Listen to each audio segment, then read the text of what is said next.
Christ in you, Christ in you, Christ in you.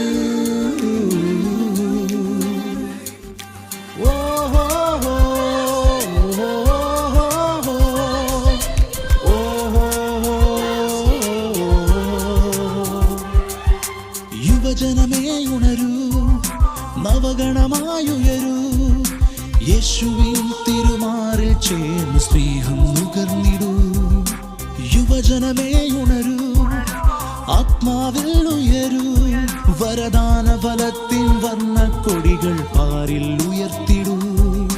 രക്ഷയുടെ പാടത്തൊപ്പി അണിഞ്ഞു നമ്മൊരുങ്ങണം, നീതിയുടെ കവചം ധരിച്ചു പോരിനൊരുങ്ങണം, വചനമീതല വാഴത്തീടണം, ദുഷ്ടനെ ജയിക്കാം വിശ്വാസ പരിചയ യുദ്ധവീരൻ യേശുവിൻ കൂടെ അണിചേർന്നിടണം. Christ in you, Christ in you, Christ in you. Christ in youth. Hello, hi, welcome to Christ in youth. നിക്കിനെ ഓർമ്മയുണ്ടോ? 2 കൈകളും 2 കാലുകളും ഇല്ലാത്ത ഒരു നിക്ക്. അയാൾ ഒരു സുവിശേഷ പ്രഘോഷകനാണിപ്പോൾ. അയാൾ ഈ ഇടയ്ക്ക് ഒരു വീഡിയോ പുറത്തുവിട്ടു. ഒരു ഇൻ്റർവ്യൂ ആണ്. ആ ഇൻ്റർവ്യൂവിൽ പറയുന്നത് ഇങ്ങനെയാണ്: എൻ്റെ ക്ലോസറ്റിൽ, ഷൂസൊക്കെ വയ്ക്കുന്ന ക്ലോസറ്റിൽ 3 ജോഡി ഷൂസുണ്ട്. കാലില്ലാത്ത നിക്ക് 3 ജോഡി ഷൂസ് കൊണ്ട് നടന്നിട്ടുണ്ടായിരുന്നു എന്നാണ് പറയുന്നത്. ഒന്ന് ഡാൻസ് കളിക്കാൻ, ഒന്ന് ട്രക്കിങ്ങിന് പോകാൻ, ഒന്ന് ഓടാൻ. അങ്ങനെ 3 ജോഡി ഷൂസ് ഉണ്ടെന്ന് പറഞ്ഞു. അങ്ങനെ കാത്തിരുന്നു. കുറേ നാളുകൾക്ക് ശേഷം നിക്ക് വിവാഹിതനായി. അയാൾക്ക് ഒരു കുഞ്ഞുണ്ടായി. ആ കുഞ്ഞിനും 2 കാലുകളും ഉണ്ടായില്ല, 2 കൈകളും ഉണ്ടായില്ല. നിക്ക് അടുത്ത ഇൻ്റർവ്യൂവിൽ പറഞ്ഞ ഒരു കാര്യം എങ്ങനെയാണ്: ഞാൻ ദൈവത്തിന് നന്ദി പറയുന്നുണ്ട്. ഞാൻ ദൈവത്തിന് അഗാധമായി നന്ദി പറയുന്നു. എനിക്ക് കൈകളോ കാലുകളോ വീണ്ടും മുളപ്പിച്ച് ഒരത്ഭുതം സൃഷ്ടിക്കാത്തതിന്. കാരണം എനിക്കെൻ്റെ മകനെ മനസ്സിലാകുന്നുണ്ട്. ചില സമയം നൽകിയ അനുഗ്രഹങ്ങളും ഓർത്ത് നന്ദി പറയുന്നതിനോടൊപ്പം തരാതെ വെച്ച കുറച്ച് അനുഗ്രഹങ്ങൾ കൂടി നന്ദി പറയണം. കാരണം അവയാണ് നമ്മളെ ബോധ്യത്തിലേക്ക് എത്തിക്കുക. അവയാണ് നമ്മളെ കരുത്തുള്ളവരാക്കി മാറ്റുക. ഇന്ന് നമ്മോടൊപ്പം ക്രിസ്തുവിന് നന്ദി പറയാനും അവിടുത്തെ ആരാധിക്കാനും സ്തുതിക്കാനും നമ്മോടൊപ്പമുള്ളത് അബൈഡ് യൂത്ത് മിനിസ്ട്രി ചിറ്റൂർ ധ്യാന കേന്ദ്രത്തിലെ യുവ സുഹൃത്തുക്കളാണ്.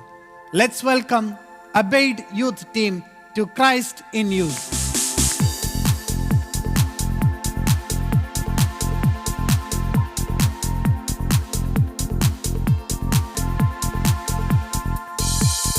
Christ in youth.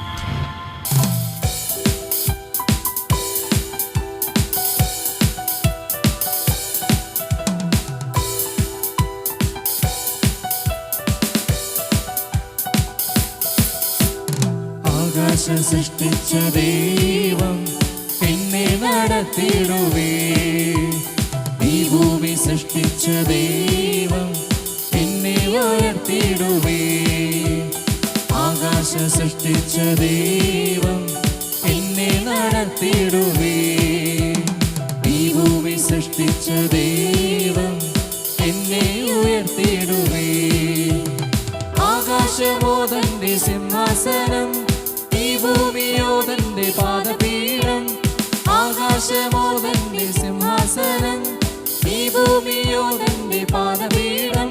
ആ ദൈവമെത്ര ഉന്നതനാണേ, യേശുവെത്ര ഉന്നതനാണേ. ആ ദൈവമെത്ര ഉന്നതനാണേ, യേശുവെത്ര ഉന്നതനാണേ. എല്ലാത്തിനും മേലെ യേശു വലിയവനാ, എല്ലാ നാമങ്ങൾക്കും മേലെ ആരാധ്യനാ. എല്ലാത്തിനും മേലെ യേശു വലിയവനാ.